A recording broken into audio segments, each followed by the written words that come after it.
Hi అండి, ఈ రోజైతే ఒక మంచి వీడియో తోటి మేము ముందుకు వచ్చాను. మన ఇంట్లో కట్ చేసి పడేస్తూ ఉంటాం కదా కూరగాయలు తొక్కలు, అదేవిధంగా ఉల్లిగడ్డ తొక్కలు అయితే ఇవి మొక్కలకైతే చాలా ఉపయోగపడతాయి. ఈ ఉల్లిగడ్డ పొట్టులో అయితే ఐరన్, కాల్షియం, పొటాషియం ఫుల్ రిచ్గా అయితే ఉంటది. మొక్కలకు కూడా చాలా ఉపయోగపడుతుంది. అవి తప్పనిసరిగా కావాలి మొక్కలకి. మనం ఇంత పెద్దగా అయితే మొక్కకు ఇచ్చుకోవాలనుకున్నా డీకంపోస్ట్ దానికి కొంచెం టైం పడుతుంది కదా, అంత టైం వరకు మనం వెయిట్ చేయలేము. ఎందుకంటే మొక్కకు బలం అందాలంటే నేను కొంచెం సింపుల్ మెథడ్ అయితే చూపిస్తున్నానండి. ఈ మిక్సీలో ఇలా మిక్సీ పట్టుకొని తర్వాత మనం ఈ విధంగా పౌడర్ అయితే అవుతుందండి. ఈ విధంగా అయిన దాన్ని మనం వాటర్లో కలిపేసుకొని ఇచ్చుకోవచ్చు.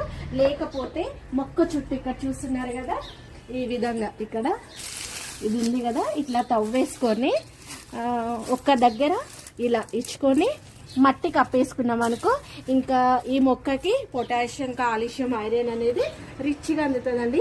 వీడియో